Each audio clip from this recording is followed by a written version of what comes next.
Eto guys, very interesting yung topic natin ngayon. Kasi itong inappoint ni PBBM na isa pong NBA director ay isa pong DDS ito.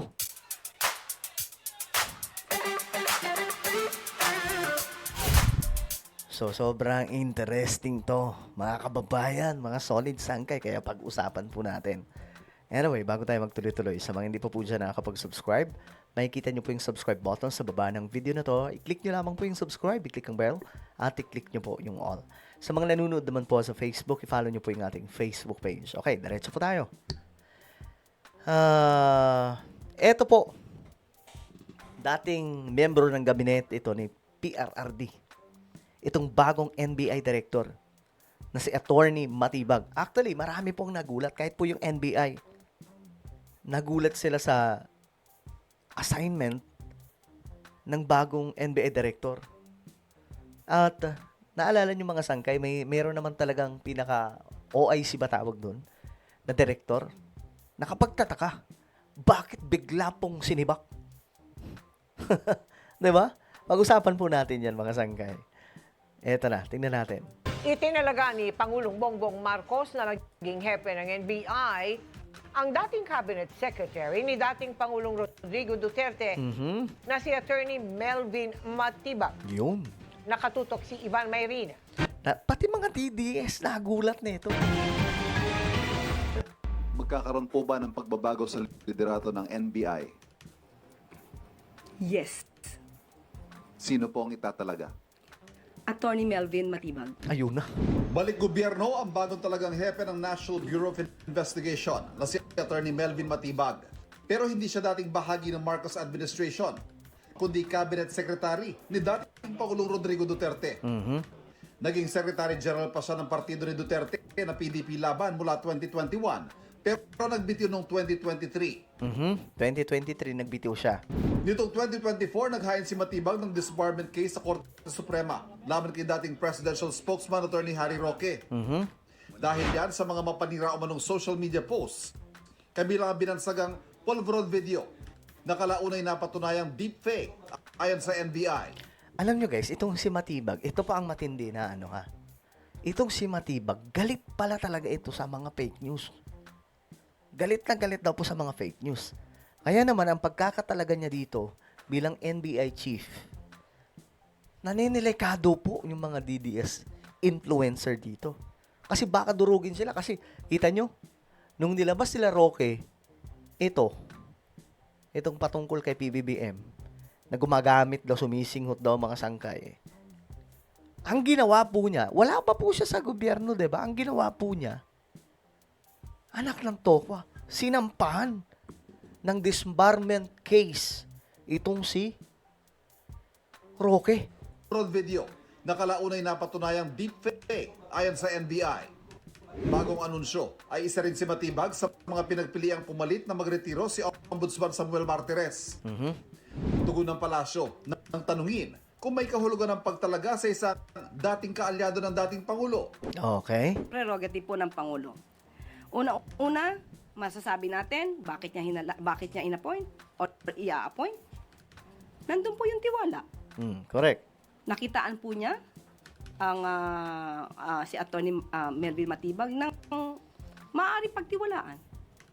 Maaaring magtrabaho para sa gobyerno. Sinubukan naming makapanayam si Matibag sa kanyang napipintong pag-upo bilang hepe ng NBI, pero hindi siya sumagot. Papalitan ni Matibag si Attorney Angelito Magno na naupo lang bilang NBI chief October 2025. Para sa Okay. So, hindi po siya OIC. Yung naupo. 'Di ba? Parang ano siya.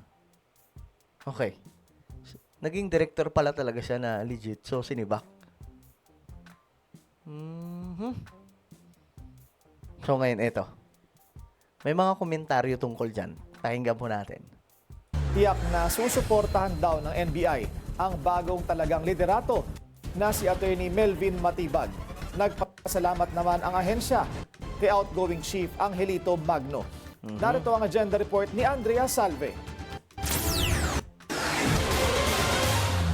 Bago man ang pinuno, hindi raw magbabago ang tunguhin ng National Bureau of Investigation sa paghahatid ng hustisyang walang kinikilingan sa sambayanang Pilipino. Alam nyo guys, totoo yun, legit yun. Yung nagulat po yung mga nasa loob ng NBI ni itong si Matibag yung inupo bilang bagong chief nila. Ito ang naging pahayag ng ahensya matapos na i-anunsyo ng Malacanang nitong Huwebes ang pagtalaga kay Attorney Melvin Matibag bilang bagong NBI Director. Papalitan niya si outgoing Acting Director Angelito Magno. Okay. Ayan na, mga sangkay. So, acting lamang po itong si Magno ba to? Si Magno. Bagaman naging maikli ang panunungkulan, pinasalamatan siya ng NBI sa kanya raw steadfast and principled leadership. Tiniyak din ng ahensya ang isang seamless and dignified transition of leadership. Kumpiyansa rin si Magno na mananatili ang uri ng serbisyong ibinibigay ng NBI sa ilalim ng bagong liderato. Biyernes ng hapon nanumpa na si Matibag bilang bagong director ng NBI sa pangunguna ni Executive Secretary Ralph Recto. Isa siya sa mga kilalang kaalyado ni dating Pangulong Rodrigo Duterte, kaya malaking katanungan ang appointment nito sa Marcos administration. Pero ako, mga sangkay, hindi rin nagulat eh. Kasi si BBM talaga, kapag napagkatiwalaan niya, kukunin niya. Wala po siyang political color eh.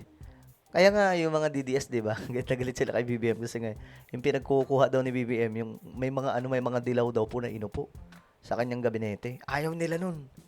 Ngayon may DDS, 'di ba? Yung DDS yung isa sa pinakakalaban ni BBM ngayon eh. Sa politika eh. Pero bakit niya kinuha si Matibag? If this is not a reward, is this a good political strategy of the president? Di ba? To disrupt the Sara Duterte campaign? Kasi timing eh. That's a question mark. Question mark, di ba? Timing eh. Kaya, Pero definitely, parang kung mga-appoint ka ng isang tao na mas political ang kanyang background to an office like the NBI, pwedeng signal yon of something, hindi ba? kasi alam mo, hindi magaan yung pwesto niya sa PDP laban na Secretary General. Grabe, Secretary Gen pala yan ng PDP at that time. So, solid DDS pala talaga. He runs the daily affairs. And he knows too many secrets. Sigurado yun. Sigurado yun. Wala pa rin paliwanag ang palasyo sa naging desisyon, pero ayon kay Palace Press Officer Attorney Claire Castro, malamang ay pinagkakatiwalaan ito ni Pangulong Bongbong Marcos na magtatrabaho para sa gobyerno. Naluklok itong Secretary General ng Duterte-led PDP laban noong 2021 pero nag-resign din noong 2023. 2023 nag-resign po siya. Sa pagitan ng mga taong ito, saglit na ginampanan ni Matibag ang isa sa pinakamataas na posisyon sa pamahalaan na talagang acting cabinet secretary ni Duterte noong March 2022, ilang buwan bago ang kanyang pagbaba sa pwesto. Umabot naman sa korte ang bangayan sa PDP laban sa pagitan ng mga paksyon ni na dating Energy Secretary Alfonso Cusi at dating Senate Minority Leader Coco Pimentel. Bahagi ng Cusi faction si Matibag na kalaunay dineklara ng Korte Suprema bilang legitimate leaders ng partido, pero wala na ito sa PDP laban nang bumaba ang desisyon. Noon namang 2024, Ito na ang nangyari, 2024. Itong ginawa niya. tila nagbago ang ihip ng hangin nang magsampa ito ng disbarment case laban kay dating Duterte spokesperson Harry Roque. Dahil sa nilabas nitong polvoron video ni PBBM at sa kaugnayan nito sa Porac Pogo. Sa parehong taon, tinawag din itong Bratinela si VP Sara Duterte matapos umanong hindi mapagbigyan sa mga kagustuhan. Dati na ring nanungkulan si Matibag sa Manila International Airport Authority at National Transmission Corporation. Asawa ni Matibag si Laguna Congresswoman Ann Matibag. Para sa agenda. Okay, so matindi to mga sangkay. Alam nyo, kabahan po dito yung mga vlogger ng mga DDS. Marami daw po itong alam eh. Mukhang matindi ang magiging aksyon nito. Sabi pa nga po nila, political strategy. We know naman, ang Pilipinas, mga sangkay sa pagdating po sa politika. Mas magugulang, mas magagaling sa strategy kung paano matatalo yung kanilang kalaban kaysa ayusin ang Pilipinas. Diba? Well, eto mga sangkay, ano sa tingin nyo? Tingin nyo ba maraming gigibain ng mga DDS ito? Kasi si Harry Roque nga, siya po yung nag-file ng case. para po i-disbar. 'Di ba? Dahil po sa ginawa niya kay BBM. Hindi pa siya, hindi pa na-appoint kung anong posisyon. Lalo na ngayon na nasa NBI na siya. Naku, yari sila dito. Yari sila dito, yung mga vlogger ng mga DDS. Well, ano po ang inyong opinion? Comment down below. Meron po tayong YouTube channel. Ito po yung Sangkay Revelation. Hanapin nyo po ito ngayon sa YouTube. Kapag nakita nyo na, i-click nyo po yung subscribe, i-click ang bell, at i-click nyo po yung all. Ako na po yung magpapaalam. Mag-iingat pong lahat. God bless everyone.